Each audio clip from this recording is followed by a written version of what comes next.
महापरमहंसाय स्वादित चरण कमल चिन्ह मकरंदाय भक्तजन मानस निवासाय श्री रामचंद्राय नमः।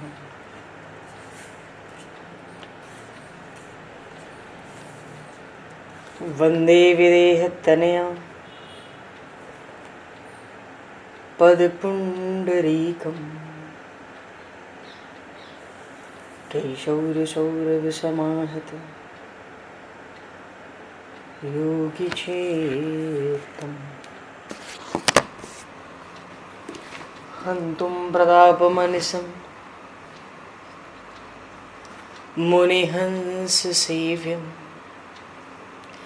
सन्मानशालिपरिपीत परागपुञ्जम्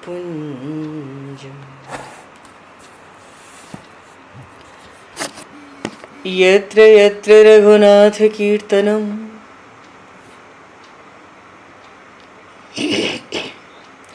तत्र तत्र कृतमस्तकाञ्जलिं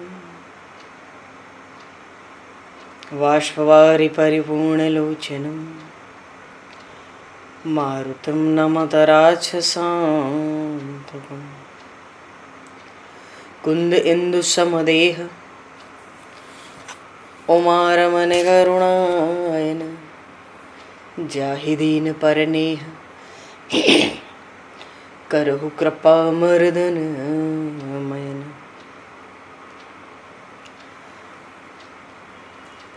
प्रहलाद नारद पराशर पुंडरीक व्यासे अम्बरीश शुक शौनक भीष्म दालभ्याम रुक्मांगद अर्जुन वशिष्ठ विभीषणादीन एतानहं परम भागवतान् नमामि। श्री सीतानाथ समारंभां श्री रामानन्दार्य मध्यमाम् अस्मदाचार्य पर्यन्तां वन्दे गुरु परम्पराम्।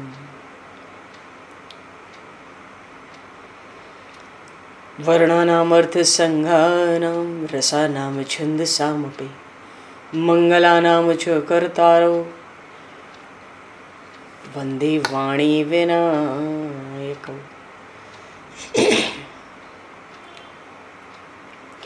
नान्यास्पृहा रघुपते हृदये स्मदीये सत्यं वदामि च भवान् अखिलान्तरात्मा भक्तिं प्रयक्ष रघुपुङ्गवनर्वरां मे कामादिदोषरहितं कुरु मानसं च।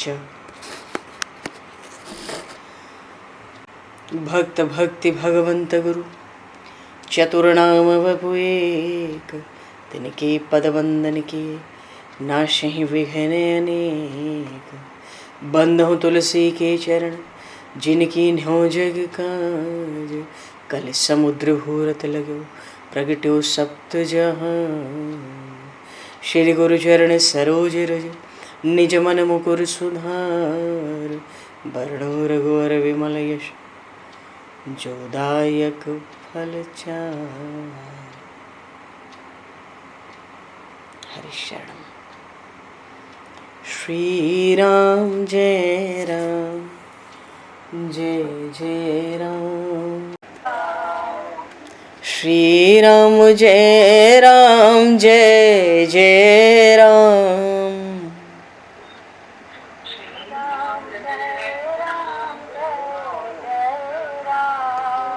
श्री राम जय राम जय जय राम।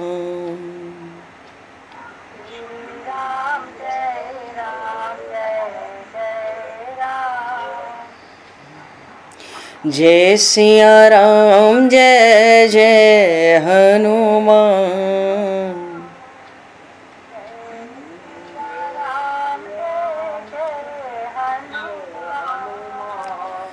श्री गुरु रामानंद भगवान।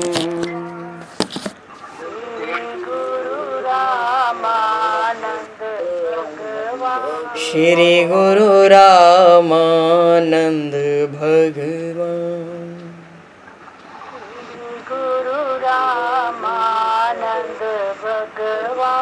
श्री राम जय राम जय जय राम।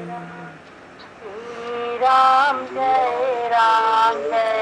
जय राम। जय सिया राम जय जय सिया राम।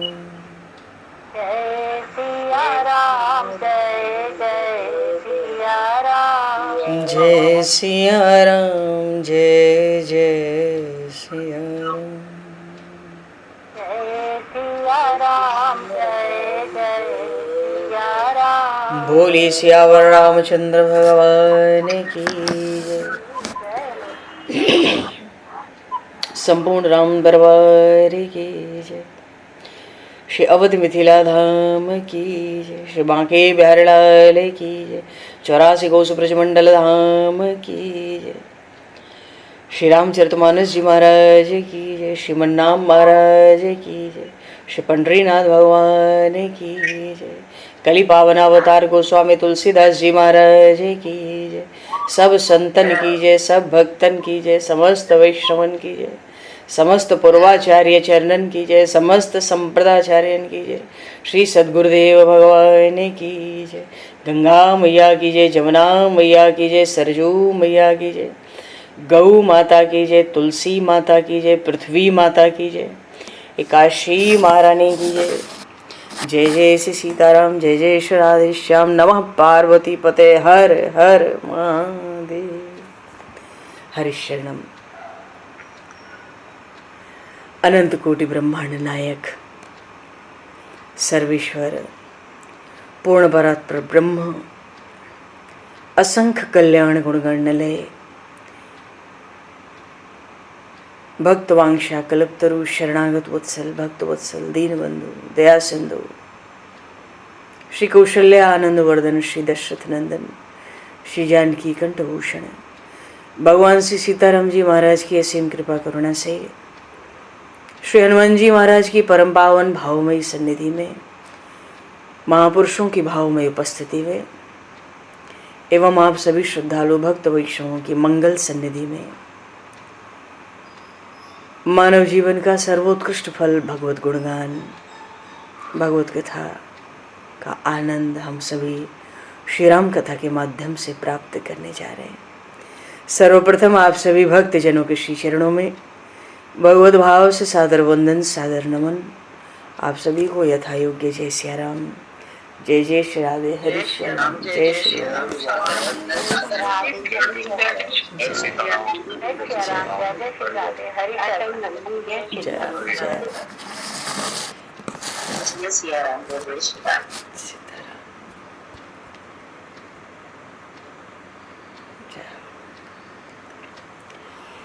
श्री रामचंद्र चरणों मनसा स्मरामि।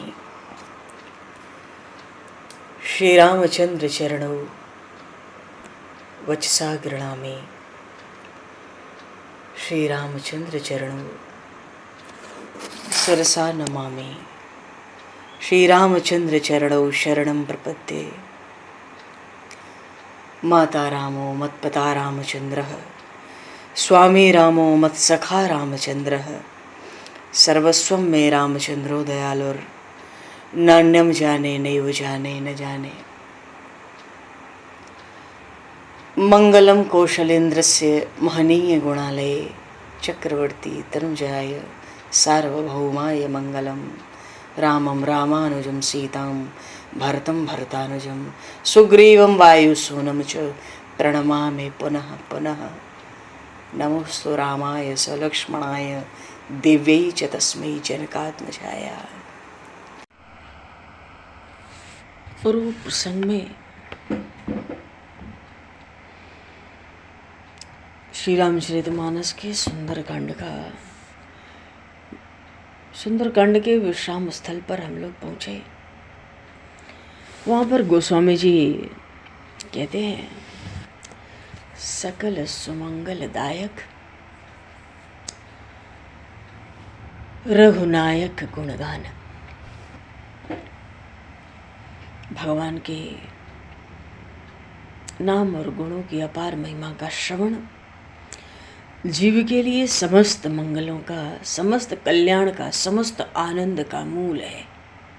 मानो समस्त कल्याण, समस्त मंगल, समस्त आनंद वहीं से प्रकट होते हैं। इसलिए गोस्वामी जी का भाव है सादर सुनहि। भाव क्या है? आशीर्वाद दे रहे, फलस्तुति बता रहे हैं सुंदरकांड की। सादर सुनहि जे तरहि भव सिंधु बिना जल जान।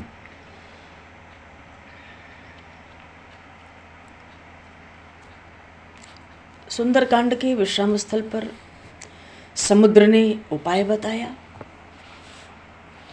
प्रभु ने उपाय पूछा, विनय नहीं चली तो भय भी न हो तो न प्रीत, तो उपाय बताओ।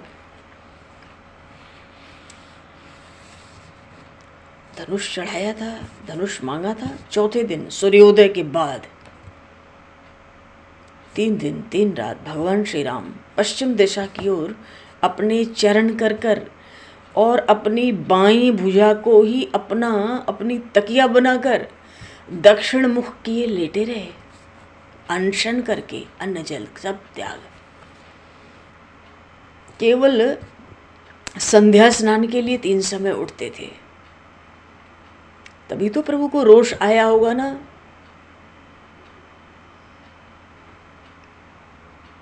प्रभु को तो लगा कि जैसे कोई सत्पुरुष का कोई सद्गुण है, शांति है, उसकी क्षमा है, उसकी सरलता है, तो जो थोड़े जड़ बुद्धि है वो उसको सत्पुरुष की दुर्बलता मानते हैं। प्रभु को भी लगा ये मूढ़ सागर मेरी क्षमा को, मेरी व्यवस्था समझता है, मैं इसको सुखा दूंगा।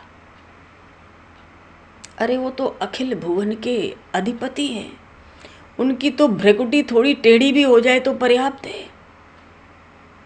धनुष पर जया जब चढ़ी थी ना, प्रचंड वायु चलने लगी थी, आग्नेयास्त्र खोल उठा। अब जल जंतुओं की क्या स्थिति थी वो तो चर्चा व्यर्थ है। तभी तो समंदर सामने आया। पाहे पुरुषोत्तम प्रणत बंधु, पाहे पुरुषोत्तम, अपराध क्षमा करो, हे क्षमा के धाम आप क्षमा करो। और कितनी चतुराई से समंदर ने उत्तर दिया, प्रभु ये जो मेरी जड़ता है ये आपके ही निर्माण की हुई है।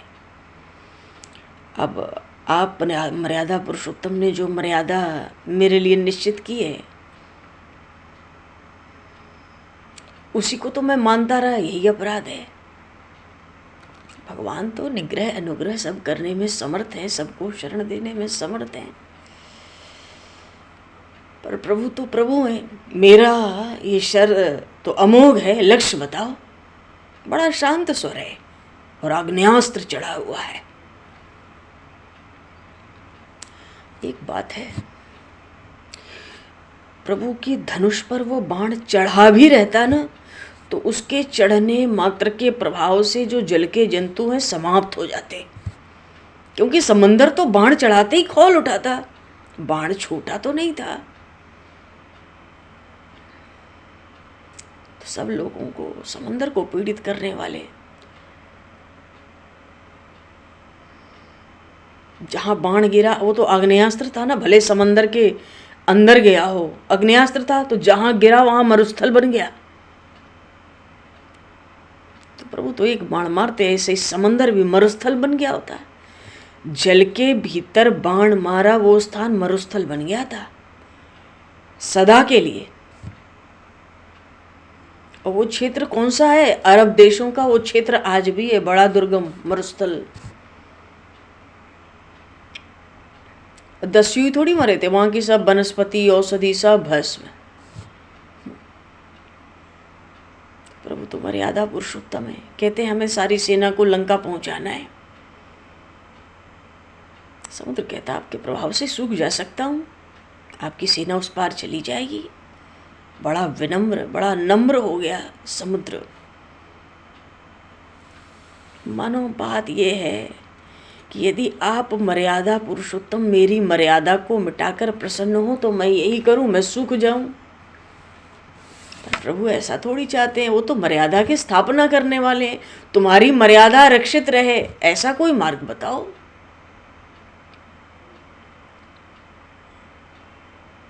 प्रभु आपका सुयश अनंत काल तक प्राणियों को पवित्र करता रहेगा।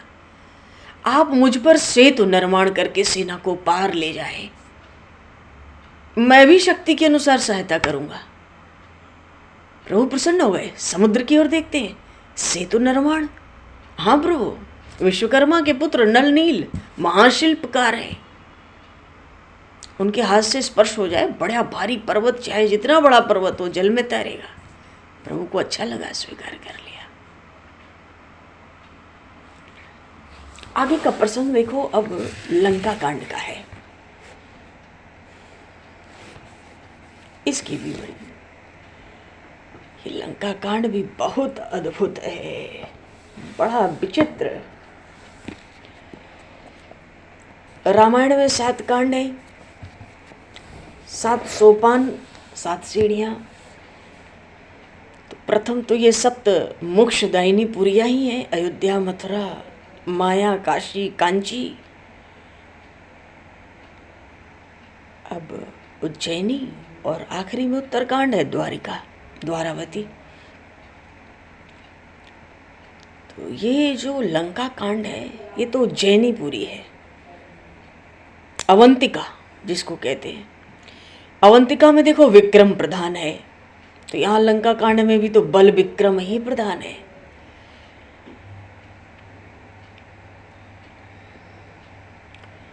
सुंदरकांड के पीछे आता है युद्ध कांड, लंका कांड।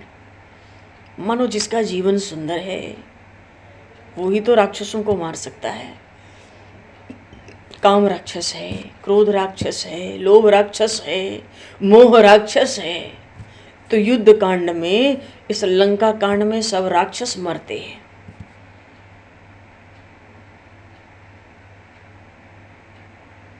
हम लोग तो समझते हैं कि काम क्रोधी ये सब विकार जो हैं नष्ट हो जाएं तब भक्ति हो। अंदर विकार है तब तक बराबर भक्ति होती नहीं, ये तो अज्ञान है। हाँ, भक्ति करेंगे तो विकार भी धीरे धीरे घटेंगे। विकार जड़ से जाते ही नहीं। काम क्रोध आदि ये जो विकार है ना, ये अंतिम जन्म में भी रहते हैं, अत्यंत सूक्ष्म रूप में रहते हैं। सतत भक्ति हो, निरंतर भक्ति हो, तो वो विकार घटते ही चले जाते हैं। भक्ति महारानी के दर्शन होने के बाद रावण मराना, तो धीरे धीरे भक्ति बढ़े, फिर देखो विकार वासना सब धीरे धीरे तो घटती है, धीरे धीरे इनका विनाश होता ही जाता है। तो भगवान के स्वरूप में जब तक आसक्ति नहीं बढ़ती तब तक संसार की आसक्ति नहीं छूटती, वासना नहीं छूटती, नहीं मरती। तो वासना तो 6 तरह के हैं। वासना के 6 दोष हैं, काम क्रोध लोभ मोह मद मत्सर, ये सब अज्ञान से आते हैं। अब राम जी के पास 6 गुण हैं, ऐश्वर्य, वीर्य, यश, श्री, ज्ञान, वैराग्य। तो राम जी के एक सद्गुण को मनुष्य स्वयं के हृदय में उतारे तो वासना का एक एक दोष नष्ट होता चला जाएगा। भगवान का ऐश्वर्य, उनका वीर्य, उनका यश, उनकी श्री, उनका ज्ञान, उनका वैराग्य। तो भगवान नाम में खूब तन्मयता हो जाए या पूर्ण तन्मयता हो, तभी ये सद्गुण जीवन में आते भी हैं। जब तक उन पराभक्ति का दर्शन न हो, वासना का तो नाश नहीं होता।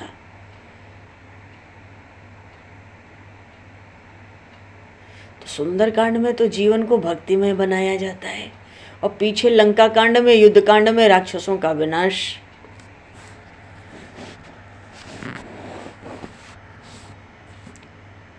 और फिर इस लंका कांड के पीछे उत्तरकांड है ना, तो युद्ध के कांड में राक्षसों का मरण होवे तो हमारा जो उत्तर जीवन है, शेष जीवन है, वो मंगलमय बन जाता है। मानो पहले पूर्व में रावण मरता है, उसके बाद उत्तरकांड सुंदर बनता है। बोलिए श्री भक्तवत्सल भगवान की जय। आगे का प्रसंग लंका कांड का है। बहुत ही सुंदर कांड है। इतना सुंदर है ये, सुंदर नहीं कहेंगे, अभी सुंदर कांड गया है, विलक्षण है, अद्भुत है। और इस कांड का रावण भी बड़ा अद्भुत है। रावण का स्वभाव भी बड़ा अद्भुत है। रावण में बहुत से सद्गुण हैं, पर उसके जीवन में प्रधान है काम। उसने बड़े बड़े देवताओं को तो बंदी बनाया, पर काम का वो दास बना रहा, काम का वो सेवक बना रहा। काम भी तो एक देवता है। रावण का स्वभाव अद्भुत है। श्री रामचरितमानस में गोस्वामी जी लंका कांड का आरंभ करते। श्री गणेशाय नमः। हे गणेश जी महाराज, देखो ये लंका कांड तो आर पार करने वाला कांड है। महाराज, श्री जानकी वल्लभो विजयते, श्री रामचरितमानस, षष्ठ सोपान, लंका कांड।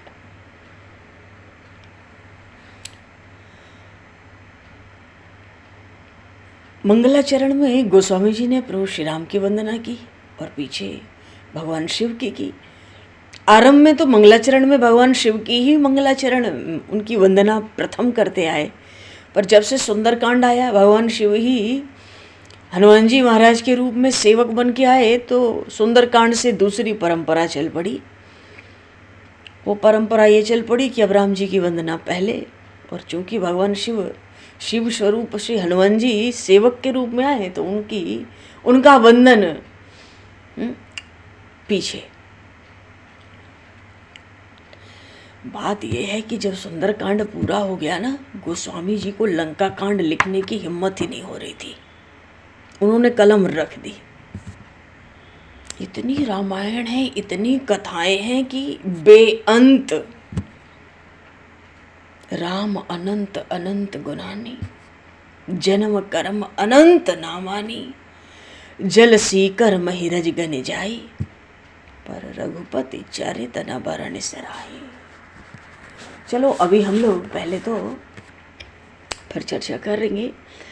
अभी लंका कांड, प्रभु श्री राम का वंदन कर रहे हैं गोस्वामी जी। रामम कामारि सेव्यम भव भय हरणम कालमत्तेभ सिंहम योगेन्द्रम ज्ञानगम्यम गुणनिधिम अजितम निर्गुणम निर्विकारम मायातीतम सुरेशम खलबधनिरतम ब्रह्म वृंदैक देवम वंदे कंदावदातम सरसिज नयनम देवमूर्षीश रूपम। कहते हैं प्रभु श्री राम, मैं प्रभु श्री राम की वंदना करता हूँ। कौन से राम जी की? कामारि सेव्यम, जो कामदेव के शत्रु भगवान शिव हैं और जो उन भगवान शिव से सेवित हैं, मानो भगवान शिव जिनकी सेवा करते हैं, उन श्री राम की मैं वंदना करता हूँ। और उन राम जी का क्या गुण है? भव भय हरणम, भव सिंधु के भय का हरण करने वाले। काल मत्तेभ सिंघम, ये भयानक कराल काल यदि हाथी के रूप में है, तो प्रभु श्री राम तो सिंह की तरह है। सिंह का तो मुख दिख जाए तो हाथी भी कांप उठता है। योगेंद्रम, भैया ये तो सर्वलोक महेश्वरम है, तो योगेंद्रम भी है। बड़े बड़े योगीश इन्हीं का तो ध्यान करते हैं। और ज्ञानगम्यम, ज्ञान से प्राप्त होते हैं, ये ज्ञान के द्वारा गम्य है। और गुणनिधि, समस्त सद्गुणों के भंडार। अजितम, अजय है, इनको कोई जीत नहीं सकता। निर्गुणम, प्रकृति का कोई गुण नहीं है, प्रकृति के गुणों से परे। निर्विकारम, वहाँ कोई विकार नहीं है। जन्म मृत्यु बुढ़ापा भय नहीं भाई, वहाँ कोई विकार की संभावना नहीं है। मायातीतम, माया से परे है, पर माया को प्रकट करने वाले, उसको प्रेरणा देने वाले, सृष्टि के कर्ता भर्ता संहार करता, ये ही तो है। सुरेशम, समस्त देवताओं के स्वामी है। और खलवद नरतम, दुष्टों का दलन करने में तो लगे ही रहते हैं। प्रभु के सामने दुष्ट तो टिक ही नहीं सकते। खल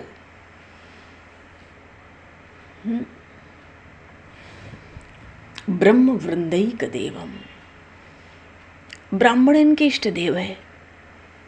तभी तो भृगु जी के चरण प्रहार को भगवान ने अपने दाहिने वक्षस्थल पर अभी तक धारण कर रखा है, भृगुलता का चिन्ह। और अरण्यकांड देखें तो वहां पर सब ब्राह्मणों ने, ऋषियों मुनियों महर्षियों ने भगवान से रावण के प्रति अपने दुख को प्रकट किया, प्रभु उसको मार डालो।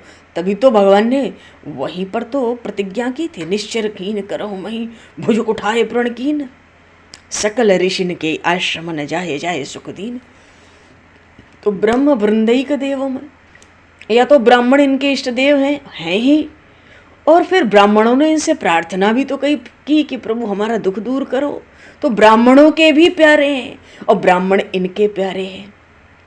बंदे कंदावतातम, कंदा कहते हैं, कंद कहते हैं बादल को, कंदावदातम का अर्थ है जो वर्षाकालीन मेघ होते हैं ना, ऐसी तो उनकी अंग कांति है।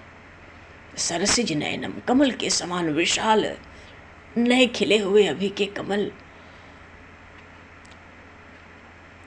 तो राजा के रूप में परम देव है ना, देव मुर विष रूपम, ऐसे प्रभु श्री राम की गोस्वामी जी कहते हैं मैं वंदना करता हूं। बोलिए श्री राम राजा सरकार की जय। आगे भगवान शिव का वंदन किया। संखेद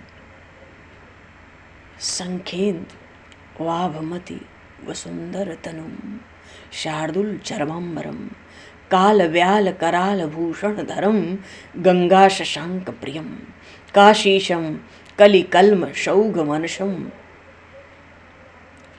काशीशम कलिकल्म शौघ शमनम, कल्याण कल्प द्रुमम, नौमिड्डम गिरिजापतिम गुणनिधम, कंदर्पहम शंकरम।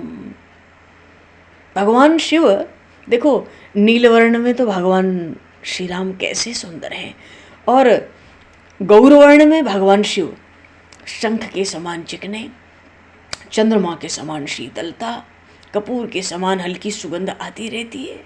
ऐसा सुंदर भगवान शिव का स्वरूप। और वस्त्र धारण करते हैं व्याघ्र चर्म, शार्दुल चर्मांबरम, और आभूषण काल व्याल कराल, भयंकर काल रूपी सर्पों का तो आभूषण है। और ये गंगा और चंद्रमा के प्रिय है। काशी में आसन लगाते हैं, काशीसम। और कली का जो सब कलमश है ना, सबका नाश करने वाले हैं। कली कलमश का अर्थ होता है युग दोष, समय दोष। जैसे कहते हैं ना भाई अब ऐसा युग आ गया है, अब तो ऐसा ही देखने को मिलता है। ये युग दोष है, परिस्थिति है ऐसी। ऐसे सब दोषों का शमन करने वाले हैं। और कल्याण के तो कल्प वृक्ष ही है। धर्म चाहो धर्म लो, अर्थ चाहो अर्थ लो, काम चाहो काम लो, मोक्ष चाहो मोक्ष लो, कल्याण कल्प ध्रुवम।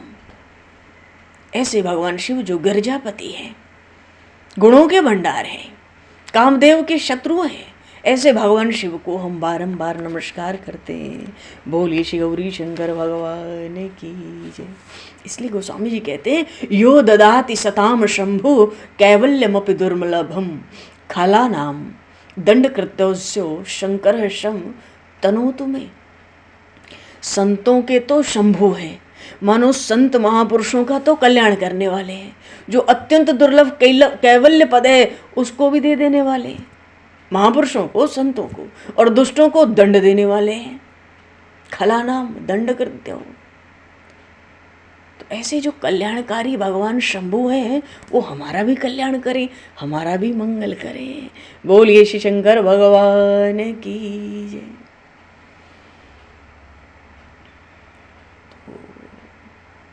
लव निमेश परमाणु जुग बरस कल्प सरचंड, ये जो आरंभ हुआ ना, ये दोहा लिखा है हनुमान जी महाराज ने, गोस्वामी जी तो लिख ही नहीं रहे थे लंका कांड। लव निमेश परमाणु जुग बरस कल्प सरचंड, भजसि न मन तेहि राम को काल जासु को दंड। उधर प्रभु से समुद्र ने क्या कहा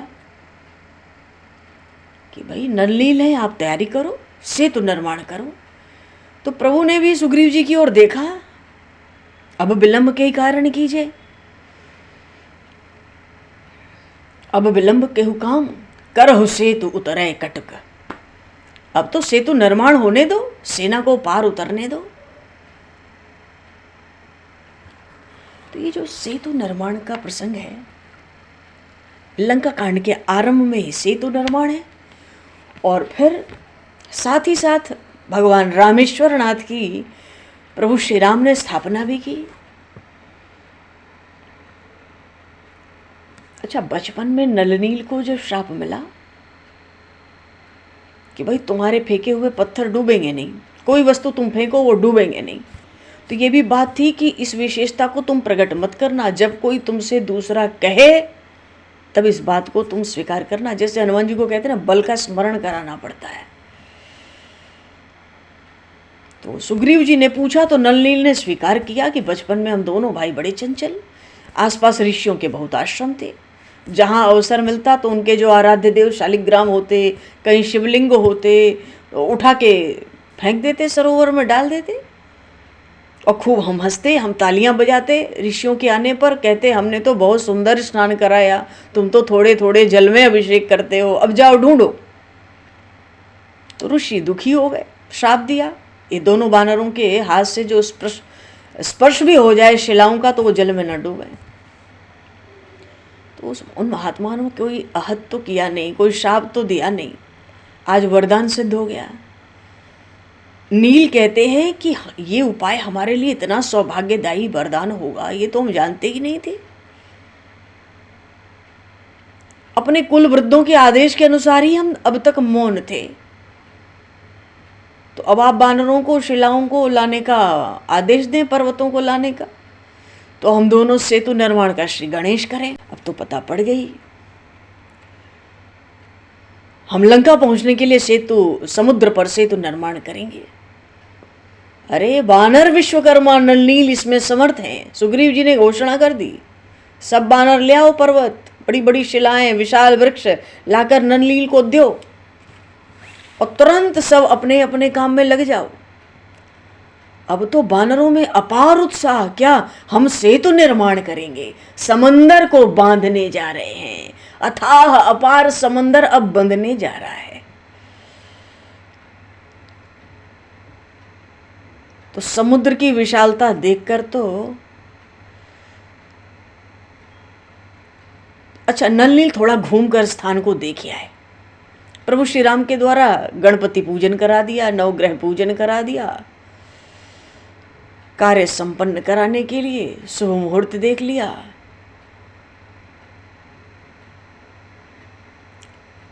तो समंदर तो था 100 योजन लंबा और सेतु बनना था 10 योजन चौड़ा। तो कितना चौड़ा था अगर आज के समय देखें तो अभी जो रामेश्वरम जी हैं वहाँ से लेके कन्याकुमारी तक उस राम सेतु की चौड़ाई थी 10 योजन लगभग, और लंबाई 100 योजन। ये निश्चित हुआ कि इतना चौड़ा बने क्योंकि अपार वानर सेना। तो आरंभ में तो एक समस्या प्रकट हो गई, दो पत्थरों को आपस में जोड़ने का कोई साधन नहीं रहता। जो पत्थर फेंके जाते, पर्वत फेंके जाते, वृक्ष फेंके जाते, वो इधर उधर भागते। समंदर की लहरें मानो दोनों भाइयों के द्वारा, नलनील के द्वारा जल पर रखे पर्वत, समुद्र की तो ताल तरंगे उनके थपेड़े खा खा के वो दूर हो जाते। अब तो हम सेतु निर्माण कर सकते हैं। ये जो गर्व आया नलनील में उत्साह के रूप में, वो गर्व गल गया। नील ने नल को पुकारा, देखो भाई नल, अगर सेतु बनेगा तो वो केवल श्री राम के प्रताप से ही बनेगा। हमारे स्वामी श्री राम हमारे नाम को अमर करने के लिए ही हमको ये गौरव दे रहे हैं। हम तो निमित्त हैं, हमारे तो पर्वत न जाने कहाँ कहाँ जा रहे हैं तरंगों के थपेड़े खा खा के।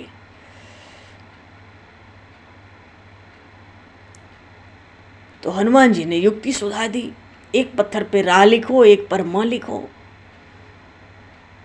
बस। ये आपस में दो ईंट जोड़नी हो तो बीच में सीमेंट चाहिए, बालू मिला। बोले बस यही सीमेंट बालू है, रा और म, रकार और मकार। बोलिए श्री राम नाम महाराज की जय। थोड़ी सी भूमिका हम लोग अभी बांध ले तो भाई रा और माँ लिखो, प्रभु के नाम को ही साधन बनाओ। नल को लगा कि नाम का साधन, हाँ। इतने में नील ने हाथ से एक पर्वत पर अपने नख से रा लिखा, उसे जल में रख दिया, तैरता रहा, स्थिर बना रहा। दूसरा पर्वत नील ने अपने हाथ में लिया, उस पर म लिख दिया। जल पर रखते ही वो जो दूसरा पर्वत था वो पहले वाले पर्वत से स्वतः ही जाके सट गया, मिल गया। बोलिए श्री राम नाम महाराज की जय। ये तो सीमेंट बालू का काम करते हैं। नल को लगता है अरे हमारे स्वामी का नाम ऐसा विलक्षण है।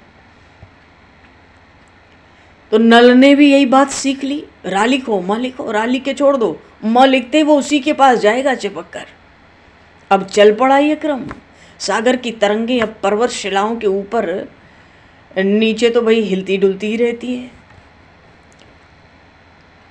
पर बड़ा आनंद हो गया। हनुमान जी हैं, अंगद जी हैं, जामवान जी हैं, मैं दिविद गए गवाक्ष शरभ, ऐसे ऐसे बलवान सेनापति।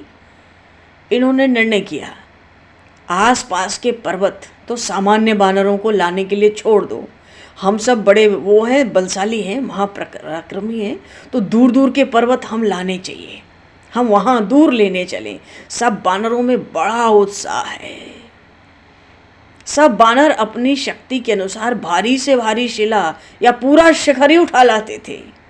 और नल नील कैसे लेते थे? सामान्य ईंट की तरह, नख से रा और माँ, रा और माँ लिखकर जल पर पहली शिला से सटाकर रख देते, फिर वो अलग नहीं होते। विशाल वृक्ष भी लाए जा रहे थे, लेकिन केवल नल और नील के कहने पर उन जब जो वृक्ष थे ना, उन पर भी ऐसे रा और माँ, रा और माँ। चलो, सुग्रीव जी और विभीषण भी सोचे हम भी कुछ करें। भाई बानर तो दूर दूर भी गए पर्वत लेने, शिखरों को लेने। तो प्रभु श्री राम ने सुग्रीव और विभीषण जी को रोक दिया कि आप लोग तो केवल निर्माण के कार्य को देखें और इन बानरों को, भालुओं को, रिक्षों को आप लोग प्रोत्साहित करते रहे। और विभीषण के साथ 4 मंत्री आए, वो भी पर्वत ढोने में स्वयं लग गए। पर प्रभु श्री राम श्री लक्ष्मण जी महाराज के साथ ये खेल देखते रहे, थोड़ी दूर खड़े रहे। और फिर वहां से धीरे से प्रभु अचानक, हनुमान जी की दृष्टि पड़ी कि प्रभु तो अचानक चुपचाप एक ओर चल पड़े। हनुमान जी ने पर्वत लाना छोड़ दिया, प्रभु का अनुगमन कर लिया, क्योंकि ऐसा समय है युद्ध का और सब तरह के लोग हैं यहाँ, तो स्वामी को बिल्कुल भी अकेला छोड़ना उचित नहीं है। तो जिस तट पर नील पर्वत डालते जाते समंदर में, वहां से टहलते हुए भगवान थोड़ा उत्तर की ओर थोड़ा दूर निकल गए, रुके। प्रभु ने इधर उधर देखा, हनुमान जी पर दृष्टि नहीं गई। प्रभु ने एक छोटा सा पत्थर उठाया, समुद्र के पास आए और उस पत्थर को धीरे से जल पर रखा। रखते ही वो जल में डूब गया। प्रभु श्री राम उठ खड़े हुए। वो कमल के समान श्रीमुख प्रभु का मानो थोड़ा उदास हो गया। हनुमान जी को क्षण मात्र के लिए सहन नहीं हुआ, झट पीछे से बोल पड़े, हे मेरे नाथ, आपका नाम भवसागर से सबका उद्धार करता है,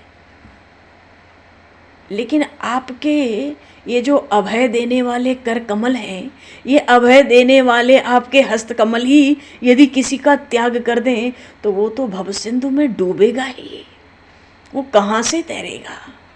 उसके तरने की या तैरने की तो कोई संभावना कहीं रही नहीं जाती है। इतने में प्रभु ने कहा, हनुमान तुम? प्रभु हंस पड़े। और हनुमान जी की इस युक्ति को सुनकर प्रभु ने उनको वरदान दिया, हनुमान तुम्हारी बुद्धि को कभी भी अविद्या का स्पर्श नहीं होगा। विद्या बारिधि बुद्धि विधाता, जो तुम्हारे आश्रित होंगे उनके अज्ञान का अंधेरा तुम दूर करने में समर्थ रहोगे। बोलिए श्री राघवेंद्र सरकार की जय, श्री हनुमान जी महाराज की जय। अच्छा चलो, प्रभु श्री राम जब लक्ष्मण जी के पास, सुग्रीव जी के पास आ गए, हनुमान जी फिर से पर्वत उठाने लगे और पर्वत ले लेकर नील को देते चले गए। इतने में एक बड़ा क्षुद्र प्राणी आ गया, उस बन रहे सेतु के ऊपर चढ़ गया। वो थी एक गिलहरी। हनुमान जी ने डांटा, सेतु पर मत आओ, दिखता नहीं है कि बानर पर्वत लिए दौड़ते आते, किसी का भी पैर तुम पर पड़ गया ना, तुम अपने रक्त से इस सेतु को अपवित्र करोगी। इस पर मेरे प्रभु श्री राम चलने वाले हैं, हट जाओ। ओ नन्ही सी गिलहरी ने पूंछ हिलाई और अपने बालों को, केशों को फुला लिया उसने और अपने पूंछ के बल पर बैठ गई। दो पैर उठा लिए, दो पैर पे खड़ी हो गई। हनुमान जी को डांटती है, क्यों? तुमने अकेले ही उन परम पुरुषोत्तम श्री राम की सेवा का ठेका लिया है।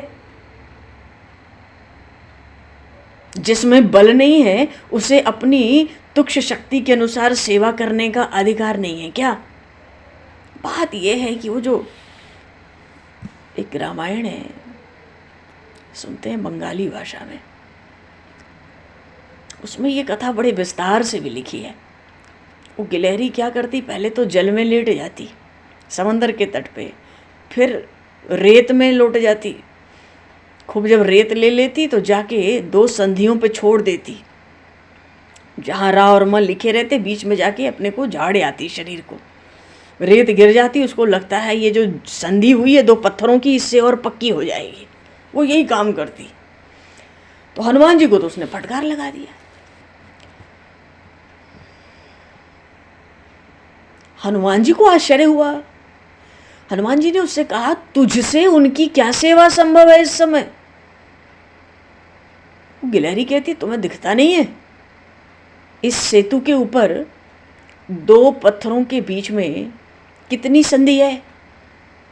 गिलहरी की वाणी में क्रोध आ गया और इन्हीं पत्थरों पर से उन सर्वेश्वर को चलना है, उनको चलाना है, तो उनके सुकुमार चरण पड़ेंगे यहाँ। तो ये जो संधियां हैं ये कठोर हैं, मैं शक्ति भर इन संधियों को मिटा देने में लगी हुई हूं। मेरे पास तुम्हारे समान शक्तिशाली हाथ तो नहीं है, इसलिए मैं समंदर के जल में शरीर को भिगो देती हूँ और इस पुलिन पे आके, सेतु पे आके लोटपोट होकर थोड़ी रेत अपने केशों में ला पाती हूँ और केश हिलाकर यहाँ पे झाड़ देती हूँ, डाल देती हूँ। प्राणी अपनी शक्ति के अनुसार ही तो उन परम प्रभु की सेवा कर सकता है। हनुमान जी ने कहा, ये ऐसे नहीं मानेगी। हनुमान जी कहते, देख तूने सेवा कर ली तो मैं चलो प्रभु के पास पहुंचा दूं। प्रेम से कहा इस बार हनुमान जी ने, नहीं तो देखो किसी पैर के नीचे कुचल सकती हो। तो गिलहरी कहती है, तो क्या हो गया, किसी राम भक्त के चरणों के तले आ जाऊंगी तो मेरी मृत्यु भी तो धन्य हो जाएगी। अरे जो सर्वव्यापक हैं, जिनका स्मरण अपवित्र को भी पवित्र करता है, उनका सेतु कहीं गिलहरी के तनिक से शरीर से अपवित्र हो सकता है? मैं तो समझती थी तुम बड़े बुद्धिमान हो।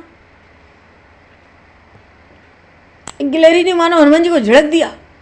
वो तो कहती, तुम अपना काम करो, मेरे काम में हस्तक्षेप मत करो, मुझे अपना काम करने दो, मुझे तुम्हारी सहायता की कोई अपेक्षा नहीं है।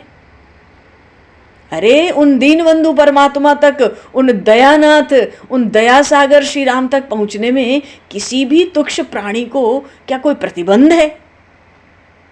कोई दुर्बल असमर्थ भी हो जाए तो उसके समीप आकर उसको उठा लेना उन दया सिंधु को आता है। तुम मेरी चिंता मत करो। न जाने कौन थी भाई ये। हनुमान जी को इस हठी गिलहरी पर दया आ रही थी। इसके कुचल जाने की पूरी संभावना दिख रही थी। वो चाहते थे कि ये डर कर हट जाए। तो हनुमान जी ने क्या किया, अपने पैर के अंगूठे से उसकी पूंछ थोड़ी दबा दी। उतनी पीड़ा से तो गिलहरी तड़प उठी, ची ची ची ची। पूंछ खींचकर लंबी हो गई, तनिक सी टूट भी गई। ची ची करती घायल गिलहरी भगी और सीधे प्रभु श्री राम के पास। वो तो करुणा वरुणालय हैं, अतिशय कोमल स्वभाव के हैं। प्रभु के पास पहुंच के सामने गई और सिर उठाकर ची ची की। तो प्रभु ने उसको उठाकर अपने बाएं हाथ में रख लिया।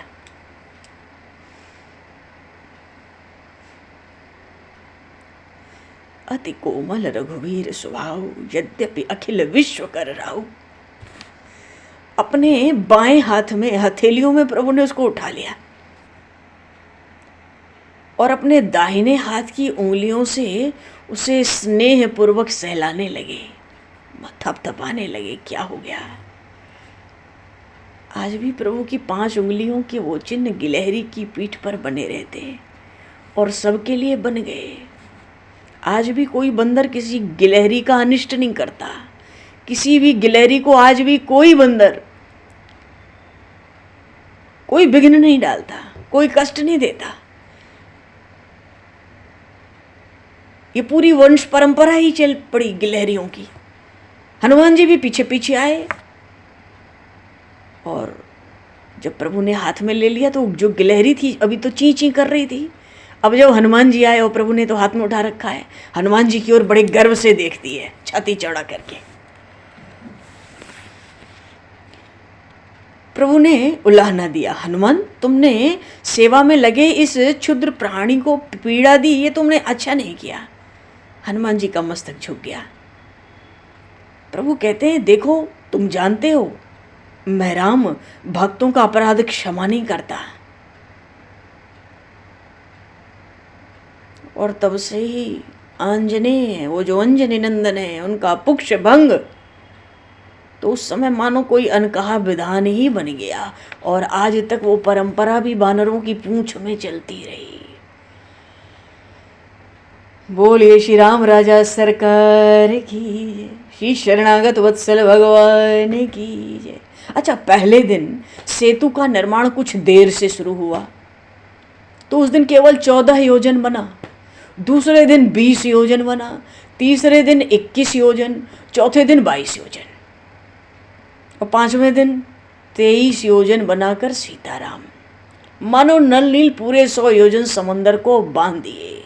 10 योजन चौड़ा वो सेतु समंदर की छाती पर ऐसा लगता कोई मनोहर हार समंदर को अर्पित किया गया है।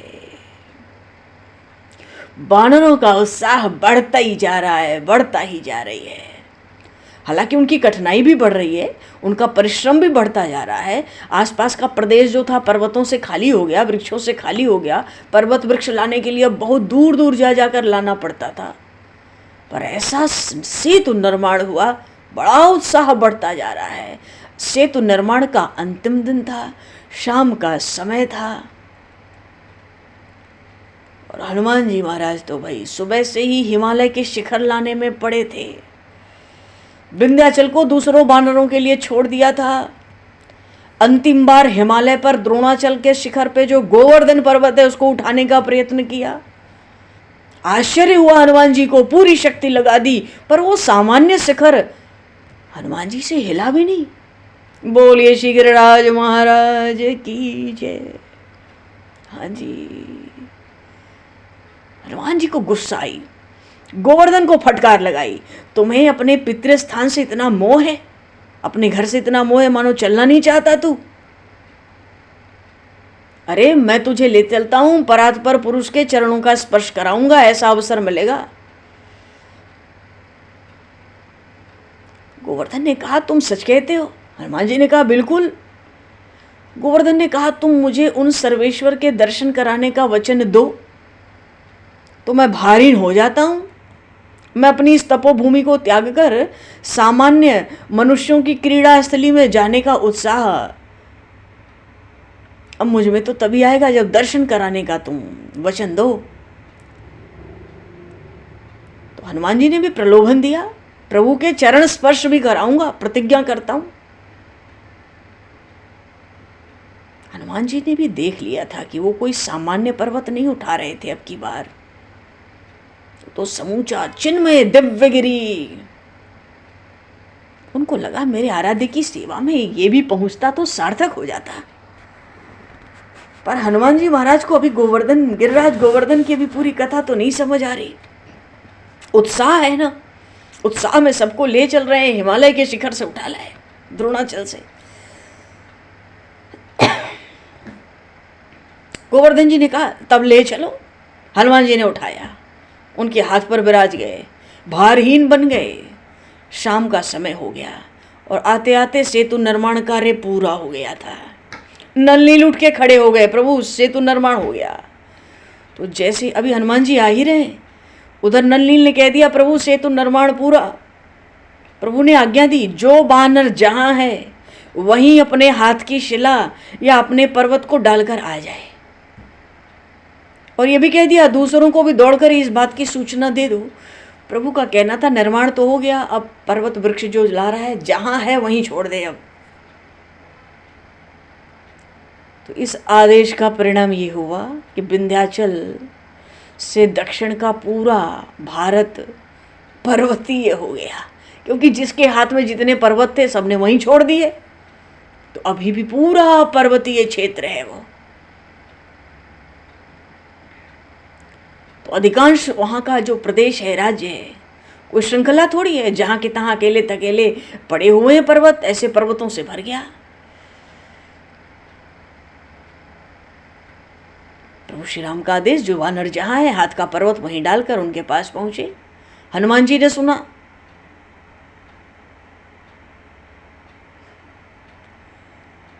अब आराध्य की आज्ञा के अनुसार पर्वत को पृथ्वी पर रखकर, अब उनके हाथ में तो गिरिराज जी थे। हनुमान जी ने तो तब सुना जब वे ब्रज में गोवर्धन को लिए पहुंचे हुए थे। जब डर गए कि प्रभु की आज्ञा है वहीं रखना है, तो गिरिराज जी को रख दिया। कहते हैं हनुमान जी गिरिराज जी से, मैं अपने स्वामी की अनुमति लेकर आता हूं। अरे मैंने भी तो इस श्रेष्ठ पर्वत को प्रभु के चरणों में उपस्थित करने का वचन दिया है, तब तो इसने मुझे उठाने दिया खुद को। हनुमान जी प्रभु श्री राम के पास पहुंचे, प्रार्थना करते हैं। प्रभु तो सब जानते हैं, हनुमान जी को देखते वो तो लीलाधारी हैं, हंस पड़े। प्रभु ने हनुमान जी के बिना कुछ कहे उनको देखते ही कहा, तुम उन्हें माथुर मंडल में ही तो छोड़ आए हो ना, तुमने उन्हें वहीं तो स्थापित किया है ना, उन्हें मेरा ये स्वरूप विशेष प्रिय नहीं लगेगा। क्यों? वे गिरिराज, वे तो गोलोक के क्रीड़ा गिरी हैं। उनसे जाकर कहो कि धरा पर जब आ ही गए हैं, माथुर मंडल तक जब वो आ ही गए हैं, तो इस कल्प के 28वें द्वापर के अंत तक अब प्रतीक्षा करें। मैं अपने मित्रों और गायों के साथ उन पर विहार करूंगा, उनको अपने कर पर धारण करूंगा, उनकी पूजा कराऊंगा, विश्व में सर्वोपरि सम्मान का भाजन बनेंगे वे। बोलिए श्री गिरिराज महाराज की जय, श्री राम राजा सरकार की जय। तो हनुमान जी ने जाकर गोवर्धन जी महाराज को अपने स्वामी का संदेश सुनाया। गिरिराज गोवर्धन बड़े संतुष्ट हुए और द्वापर में उनको उठाकर ही तो उन मोर मुकुटी नंद नंदन श्याम सुंदर को गिरधर कहलाने का सौभाग्य गौरव प्राप्त होना था और प्राप्त हुआ। बोले श्री भक्त वत्सल भगवान की जय, श्री गिरिराज महाराज की जय, श्री हनुमान जी महाराज की जय। सब संतन की जय, सब भक्तन की जय, श्री सद्गुरुदेव भगवान की जय। भगवान बहुत समय हुआ, भूमिका बांधने में ही इतना समय हुआ। बोलिए सियावर रामचंद्र भगवान की जय। समय को दृष्टिगत करते हुए दो पल नाम बोलकर वाणी को विराम दिया जाए। सीताराम हनुमान सीताराम हनुमान सीताराम हनुमान सीताराम हनुमान सीताराम हनुमान सीताराम हनुमान सीताराम हनुमान सीताराम हनुमान